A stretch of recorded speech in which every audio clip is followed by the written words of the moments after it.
자, 마지막 주제입니다. 그 세법상에 존재하는 조세 지원 제도. 그 여러 가지 지원 사항, 지원이란 조세 지원이라는 건 결국 뭐 세액 공제 사항이나 세액 감면 사항이나 뭐 송금 산입 인정해 주는 사항이나 이런 것들이 여러 가지가 있는데요. 그런 내용들 엄청나게 많습니다. 많지만 그 중에서 이제 주로 많이 사용되어지고 많이 이용하는 그런 제도 중심으로만 간략하게 설명드리도록 하겠습니다. 일단 우리 세법에서는 그 사업장 소재지에 따라서 사업장이 어디에 존재하느냐 또는 업종이 어떤 업종이냐에 따라서 여러 가지 그 세액 공제나 세액 감면에 있어서 차등을 두고 있습니다. 그래서 먼저 보시면 그 사업장 소재지에 따라서 자, 사업장 소재지가 어디에 있느냐에 따라서 일단 지역을 보시면 과밀 수도권 중 과밀 억제 권역, 그 다음에 기타 수도권, 기타 지역. 일단 여기까지 수도권이죠. 여기까지 수도권인데 수도권이라고 하는 것을 우리 세법상에서 밑에 보시면 서울특별시와 인천광역시, 경기도까지를 수도권이라고 봅니다. 그래서 여기까지는 수도권의 범위에 들어가서 이제 그 사업장 소재지가 수도권 내에 있는 경우에만 적용받을 수 있는 게 있고 또 수도권 중에서도 과밀 억제 권역이 따로 있습니다. 그러니까 수도권 중에서도 과밀 억제 권역이라는 건 인구 집중이 많은 곳, 그죠? 인구가 집중적으로 많이 밀집되는 곳을 과밀 억제 권역에서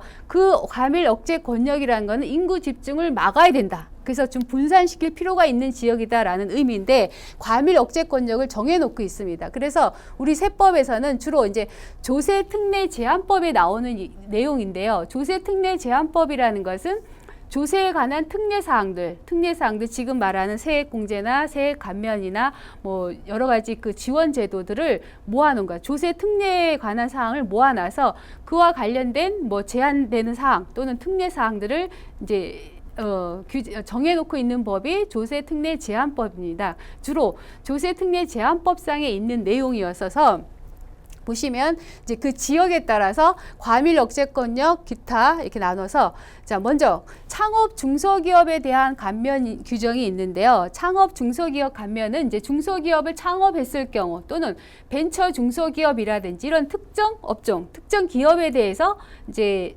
세금을 감면해 주는 거죠. 창업을 활성화시키기 위해서 두고 있는 제도죠. 정책적인 목적을 가지고 있습니다. 그래서 창업을 활성화시키는데 문제는 과밀 억제권역 내에서 창업하는 것은 적용하지 않겠다. 중소기업을 아무리 창업한다 하더라도 과밀 억제권역 내에서 새로운 사업을 창업을 하는 것은 이제 감면 대상이 아닌 거죠. 그래서 되도록이면 과밀 억제권역은 벗어나서 수도권, 기타 수도권 지역에서 창업을 하면 5년간 50%의 세액 감면은 받을 수 있게 된다. 다만 벤처기업, 창업 후 3년 이내 벤처 확인을 받는 기업은 과밀 억제권역 내라도 감면을 받을 수 있다. 결국은 우리 회사의 사업장 소재지를 어디로 할 거냐에 따라서 세액 감면을 받을 수 있는 금액이 달라지게 되는 거죠. 그래서 창업 중소기업 감면에 있어서는 결국은 지역도 중요하고 여기서는 사실은 더 중요한 키워드는 창업입니다. 뭐가 창업이냐?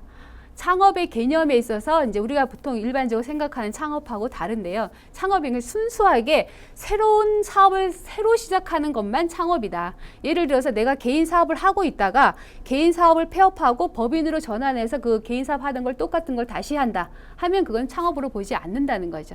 순수하게 새로 만드는 그런 이제 창업만 인정을 하는 것이고 그 지역에 따라서 이렇게 적용 내용이 달라진다는 거.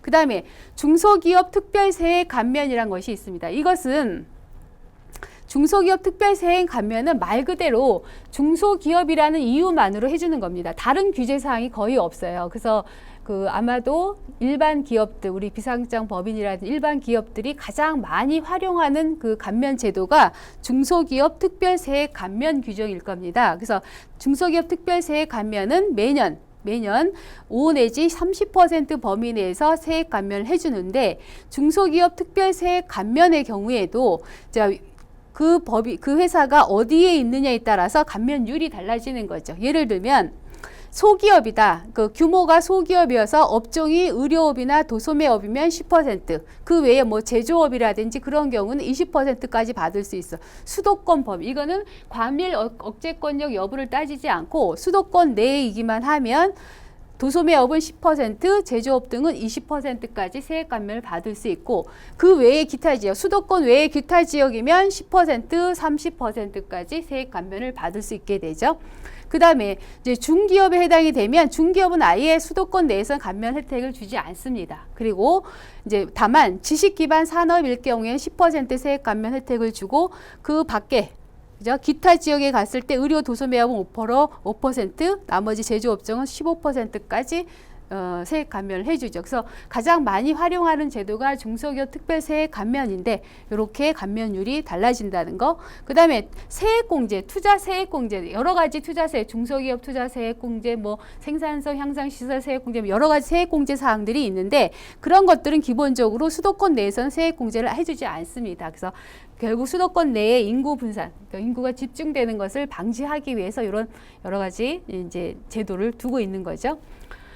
이제 그 중에서도 그런 지원 제도 중에서 또 중소기업에 한해서만 지원해주는 제도들이 있습니다. 그래서 보시면 중소기업이란 것이 어떤 기업을 중소기업이라고 하느냐, 우리 세법상에서 보는 중소기업은 그 업종에 있어서 제조업, 건설업 등으로 중소기업 업종이 있습니다. 중소기업 업종으로서 상시 근로자 수, 자본금 또는 매출액 중 어떤 기준이 하나만이라도 중소기업 기본법상 기준을 충족하면 하고 이제 이런 근로자, 매출액, 자기자본 요 총액이 다 받고 실질적인 독립성이 중소기업 기본법 시행령에 따라서 적합한 경우에는 중소기업에 해당한다. 이런 우리 세법상의 중소기업 기준에 해당이 되는 중소기업이라면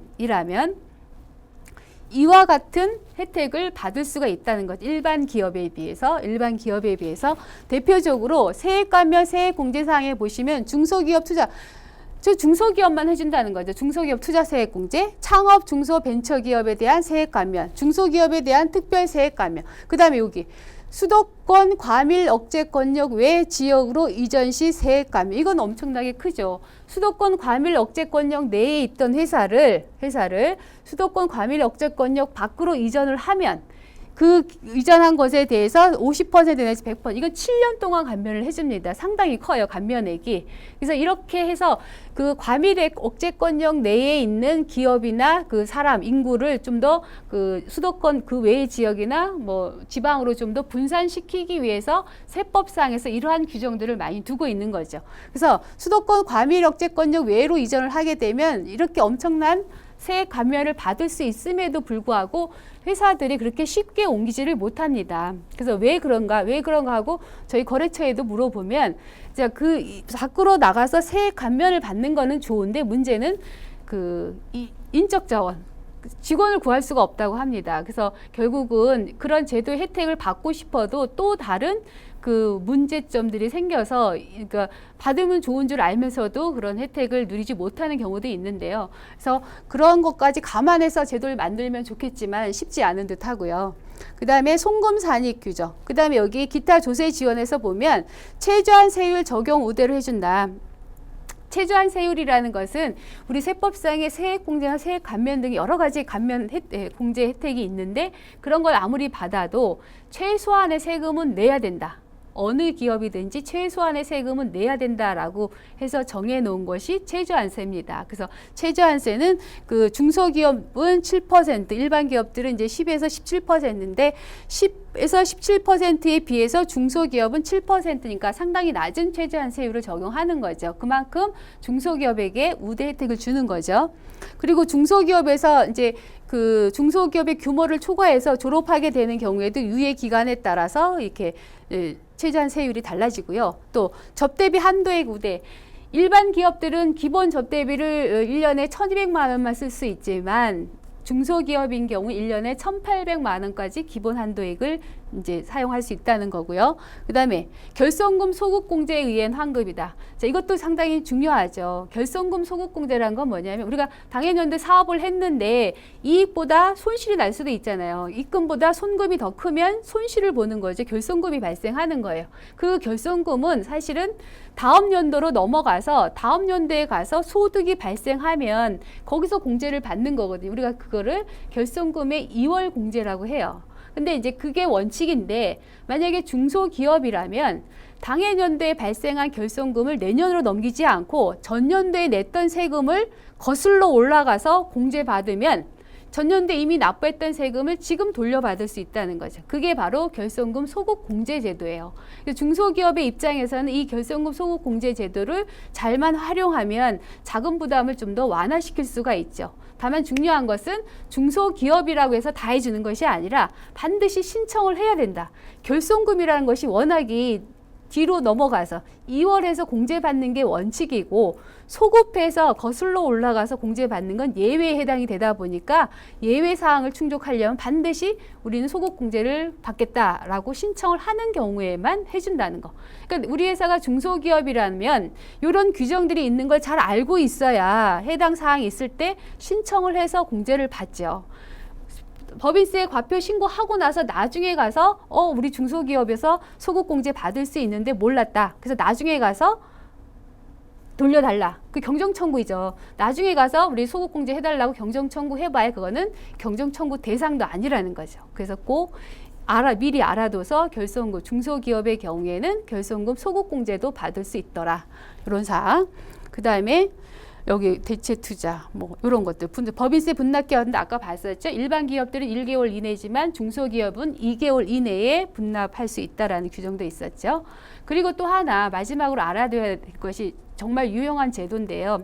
연구 및 인력개발비에 대한 세액 공제 규정입니다. 연구 및 인력개발비 세액 공제 규정은 우리 회사의 기업 내에 기업 부설 연구소라든지 연구개발 전담 부서가 있으면 기업 부설 연구소나 연구개발 전담 부서가 있게 되면 그 부서에서 지출하는 연구 및 인력 개발비에 대해서는 그 기업의 규모나 내용에 따라서 세액 공제를 해줍니다. 그래서 보시면 이제 세액 공제 내용들 보시죠. 신성장 동력 연구 인력 개발비는 20%. 여기도 보시면 중소기업은 상당히 우대를 하고 있습니다. 30%까지 해주고 원천기술 연구 인력 개발비도 일반 기업은 20%지만 중소기업은 30%. 일반 인력 개발비에 있어서도 단기분 방식과 증가분 방식을 비교해서 하는데요. 단기분 방식에 있어서 일반 기업들은 지출액의 3, 4% 정도밖에 안 해주지만 중소기업은 25%를 세액 공제해 줍니다. 만약 예를 들어서 단기 중에 연구 인력 개발비로 1억 원을 지출했다. 그죠? 기업 부설 연구소나 연구개발 전담 부서에서 1억 원의 연구개발비를 지출했다면 1억 원의 25%, 즉 2,500만 원을 어디서? 세액에서 공제해 준다는 거예요. 세액에서 공제해 주니까 상당히 그 금액이 크죠. 금액이 크고 중요한 것은 그래서 단기분 방식, 증가분 방식이 있고요. 자, 여기 기타 사항에 보시면 중요한 것은 다른 세액 공제나 세액 감면과 중복해서 공제가 가능하다라는 거예요. 중복해서 공제가 가능하니까 중소기업 특별 세액 감면을 받아도 다시 연구 인력 개발비 세액 공제도 받을 수 있다는 거죠. 되도록이 많이 받으면 좋을 거 아니겠어요? 자, 많이 받아도 사실은 최저한세 규정이 있어서 최저한세에 걸려서 세금을 내야 되는데 중소기업의 경우에는 연구 인력 개발비 세액 공제는 최저한세 적용 대상도 아니에요. 그 얘기는 중소기업 특별세액 감면은 최저한세 적용 대상이니까 거기서 걸리지만 연구인력개발비 공제는 최저한세 적용 대상이 아니기 때문에 이 공제액이 커지면 정말로 올해 납부할 세금은 제로가 될 수도 있다는 거죠. 최저한세 적용을 안 받기 때문에. 그래서 이 연구 및 인력개발비 세액 공제는 이런 규정이 있어서 최대한 활용을 하는 것이 그 기업을 하시는 분 입장에서는 그나마 절세할 수 있는 여러 가지 방법들이 있지. 우리가 탈세가 아니고 법에 있는 합리적인 방법에 따라 세금을 줄이는 절세할 수 있는 하나의 그 방법이 있기 때문에 꼭 활용하실 것을 권장드리고 이런 내용에 대해서 이제 조세특례제한법상에 여러 가지 세액공제, 세액감면들이 있는데 문제는 뒤에 나중에 보칙에서 가서 보시면 중복 지원의 배제라든지 수도권 투자에 대해서 배제라든지 여러 가지 또 제한 규정들이 있습니다. 그래서 자칫하면 또 공제 다 받았다가 나중에 추징되는 사례들이 많이 발생하는데 이제 그런 경우에 대비해서는 반드시 이제 전문가하고 상의를 해서 좀 상담을 해서 이제 적용하는 것이 그 최대한 그 허용되는 감면도 받을 수 있으면서 추징되는 것도 피해갈 수 있는 길이 되지 않을까 싶습니다. 그래서 신설 법인들이 이제 사업을 시작을 해서 하다 보면 매출을 하고 영업하는 것도 중요하지만 세금과 관련해서 관리하는 것도 얼마나 중요한지, 아무리 많이 영업을 해서 많이 벌어봐야 세금으로 다 세어 나가면 의미가 없잖아요. 그래서 결국 관리 분야에 있어서 세금과 관련해서 가장 밀접한 세금인 부가가치세하고 법인세, 지금까지 설명드린 내용이 전부는 아니고 그냥 요약해서 간단히 말씀을 드린 거고, 실제로 그러한 내용들을 적용할 때는 전문가와 상담해서 하시는 것이 이제 바람직할 것 같습니다. 자, 이상으로 강의 내용은 전부 마치도록 하겠습니다. 감사합니다.